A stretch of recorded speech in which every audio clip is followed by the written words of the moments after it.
Mario is very well known for being one of the most kid-friendly series out there. People of all ages can pick up one of his games and have a great time. They definitely won't encounter something horrifying and be scarred for life, right? Well, not exactly. Hello everyone, welcome to the Retro and Loogi show. And today we are talking about the top 5 scariest moments in Mario games. Now, before I begin, I would like to issue a spoiler warning for the following games. Thank you, and enjoy the video.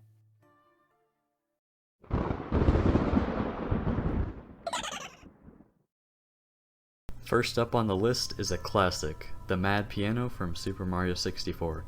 While this one is far less terrifying than the others on the list, I'm sure it's traumatized hundreds of children around the world. Poor little Jimmy over here just wanted to play some Mario 64. Next thing he knows, he's wandering around some scary mansion, and then, before he can even think, bam, nightmares. I mean, come on Nintendo, you already made this level way scarier than all the other ghost levels. Was the carnivorous piano really necessary? I'll be honest with you. The first time I went into Big Boo's haunt and I went into the room with the piano, I went around to play it, and it immediately sprang to life and tried to eat me alive in a corner, and I died. And then while that story is scary, it's definitely not as scary as my Breath of the Wild burning meat story. On to the next one.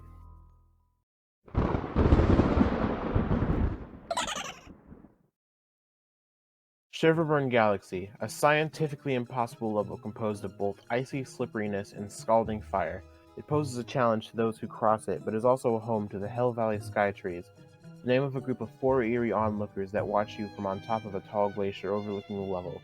What makes them so creepy is that no one knows what they're supposed to be.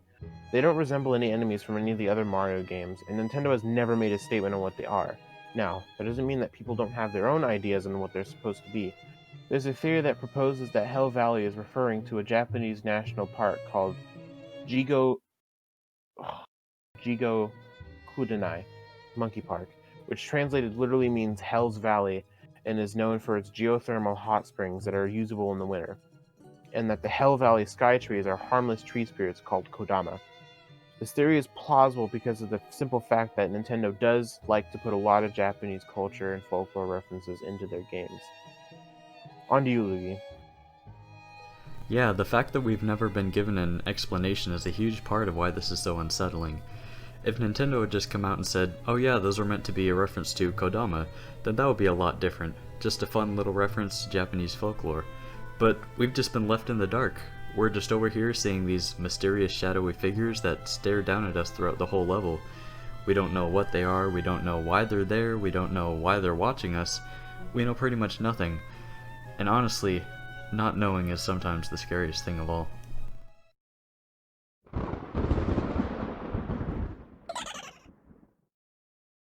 Number 3 is the Shrub Invasion from Mario and Luigi Partners in Time.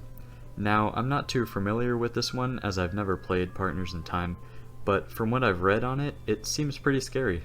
I mean, the Shrubs come in and destroy a town, they capture a bunch of toads, and then they start sucking out the toads' life force to fuel their ships. Ugh. Usually Mario games just have Bowser as the antagonist, but this time around I guess they went with a hostile race of aliens coming from a dying planet who will stop at nothing to take over the Mushroom Kingdom. Definitely much darker than anyone could have expected. The Shrooms are a warmongering race of toad-like aliens that will do anything, and I mean anything, to accomplish their goal, even if it means sacrificing their own. What makes it even scarier is seeing the carnage after they have rampaged through a town. All the toads are turned into mushrooms, and the buildings are ravaged.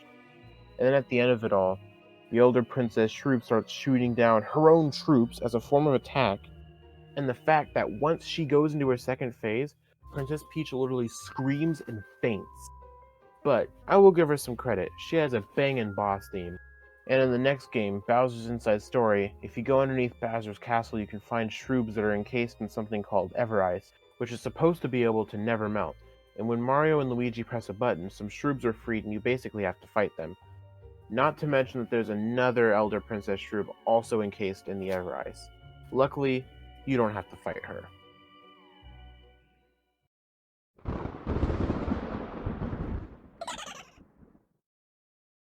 Eternal Void, endless and ruthless.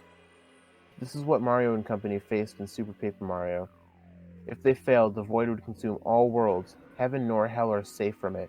Samur's kingdom was made an example and served as a warning to Mario about the fate that befell the worlds should he fail. Anyways, enough of the cryptic, proper talk. The void that lurks in the background always serves as a motivator for Mario and company to stop Count Bleck and his evil cronies from fully completing their plan. But it's once you get to Samur's kingdom and you witness firsthand what happens to a world that gets consumed, it's left as less than a skeleton of its former self, with small bits and pieces around, and with this playing in the background. And at the end, a pure heart encased in stone. And, to top it off, there are no survivors, no one to tell the tale remaining, not even going to the underwear. And even if they did, like I mentioned, not even hell, the underwear, or heaven, the over there, are safe. And you can even see the void in the background of both those places. All in all, this would definitely mess up a protagonist like Mario in real life. It's much of a traumatic experience. Man, this right here is one of the darkest things Nintendo has ever done.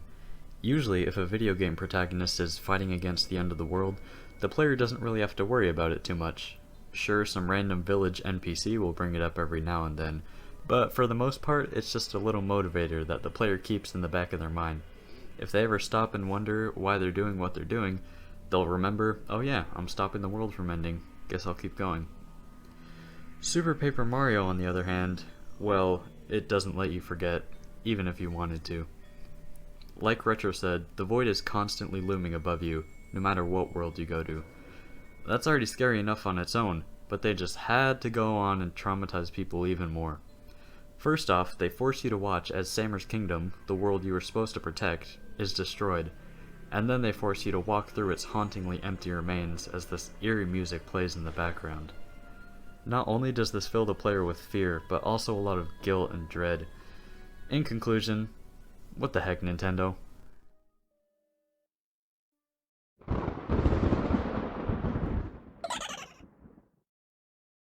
Finally, we've got the River Twigs from Super Paper Mario. That's right, Super Paper Mario gets another spot on this list, but don't worry, it's very well deserved. This area is absolutely terrifying, and I don't mean terrifying compared to other Mario games, no. This would seriously fit right in with a horror game.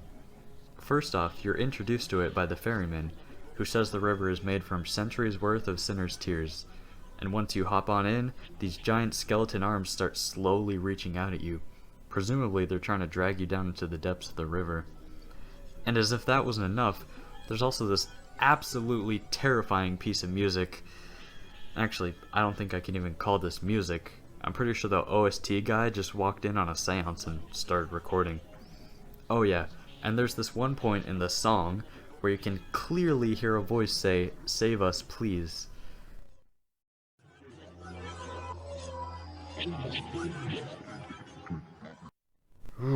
So yeah, that's cool. Anyway, I've ranted about this long enough. On to Retro. Where do I even start with this? I mean, Mario literally goes to hell, and then gets to swim in the river of tears of the damned while its occupants trying to grab him. Like, how do you just put that in a Nintendo game? And the music, I don't even know how the composer made this song. Like, I would genuinely like to know how this was composed and if this is legal, because it definitely traumatized a lot of people no matter what age they were. Like Loogi mentioned, there are supposedly voices in the music, and when I watched a video that cleared up the audio so I could hear the voices, I legit was afraid of everything for like a week. Literally, I could not comprehend how they could make a song this creepy.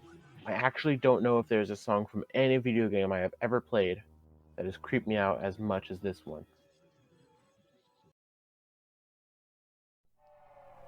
Alright, hello everyone, Loogi here, and thank you all for watching the video.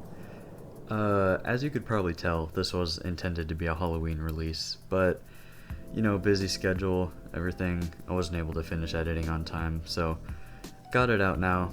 Hope you guys enjoy it regardless. If you did, be sure to show your support, you know, leave a like, subscribe, possibly share, you know, the usual. With that, I think I'll be going. Goodbye.